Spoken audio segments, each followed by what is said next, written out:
J'avais dit que je voulais être constant. Ouais. Yo tout le monde, c'était Ox et aujourd'hui on se retrouve dans une toute nouvelle vidéo pour vous présenter une config à 750 € que j'ai réalisée sur Amazon. Voilà, je vais vous présenter un peu les composants, le processeur et tout ça. Voilà, je vais faire montrer 750 €, voilà, un nouveau budget. Surtout qu'est-ce qui me fait marrer, c'est qu'il est plus puissant, enfin, soit équivalent ou un peu plus puissant que les PC que je vous ai pu vous proposer à 1000 et à 1200 €. Bon, parce qu'on arrivait tout simplement à la fin de la pénurie. Mais voilà, donc je vais vous présenter tout ça. C'est parti. Mais avant, n'hésitez pas à vous abonner à la chaîne, ça fait toujours extrêmement plaisir. Likez et commentez et passons à la vidéo. Du coup, on va commencer tout d'abord avec le processeur. Donc pour le processeur, j'ai choisi un Ryzen 5 5500. Voilà, c'est un petit processeur sympathique de chez AMD avec 6 cœurs et 12 threads au socket AM4. Voilà, il est dans sa fréquence de base est de 3,6 GHz et il peut monter jusqu'à 4,2. Voilà, il est très peu énergivore parce qu'il consomme que 65 watts. Voilà, c'est un petit processeur plutôt sympathique pour des petites configs, pour faire un peu de gaming et un peu de multitâche au passage, parce que les AMD sont plus à l'aise en multitâche. Donc pourquoi pas faire du streaming ou soit de la vidéo avec, ça suffira amplement. Après pour la carte mère, j'ai choisi une carte mère de chez MSI, c'est la B550M Pro. Alors c'est une carte mère au socket AM4 pour notre processeur et au format ATX. Donc du coup voilà, c'est une petite carte mère en micro ATX plutôt sympathique. On a deux slots pour la RAM, on a un emplacement pour le M.2. Franchement voilà, c'est une carte mère qui permet de faire ce qu'on lui demande. Voilà, franchement sympathique et elle ne coûte que 77,39 €. De toute façon, les prix, si je les indique pas, elles seront en dessous du produit, donc ça sera toujours indiqué. Voilà. Après pour la RAM, j'ai choisi de la RAM de chez Corsair. Comme d'habitude, c'est de la Vengeance LPX, 16 Go de RAM, cadencée à 3200 MHz.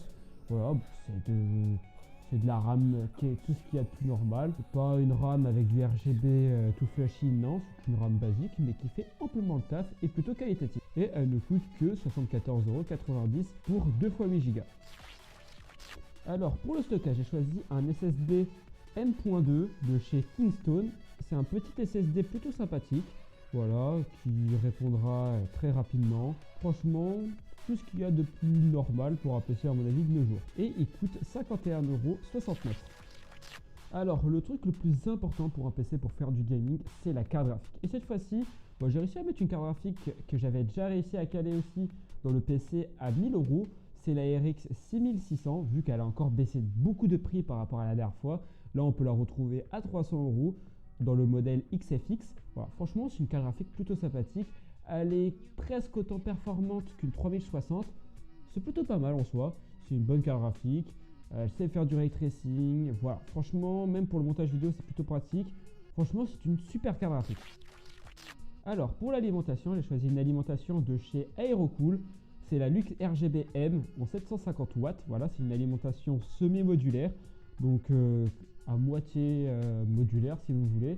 Voilà, donc elle est un peu aussi RGB et franchement voilà, elle est classée 80 plus bronze, ce qui est plutôt pas mal en soi. Et elle coûte pas très cher parce qu'elle coûte que 59,29 €.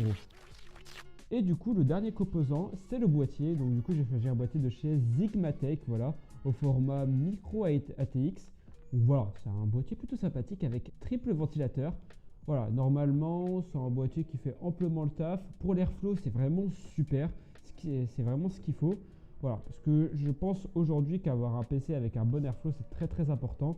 Car sinon, le PC monte très rapidement en température et c'est vraiment pas ouf.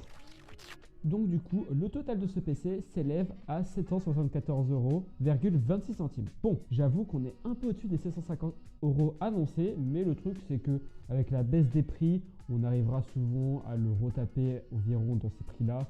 Donc c'est pas si méchant que ça si c'est un peu plus. De toute façon, on est plus près de 750 que de 800, donc c'est pour ça que j'ai mis 750.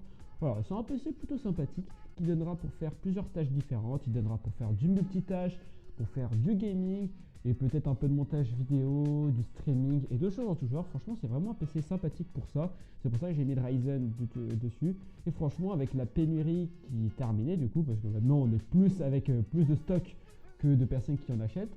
Donc vraiment, c'est vraiment super. Donc si vous voulez vous prendre un petit PC pour pas trop cher, sans dépasser les 1000 € et au budget de 650 €, bon, vous avez ce PC là, franchement sympathique, et qui donnera pour quelques années devant. En tout cas, ce sera tout pour moi. Si cette vidéo t'a plu, n'hésite pas à t'abonner à la chaîne, ça fait toujours extrêmement plaisir. Likez, commentez, et à la prochaine vidéo.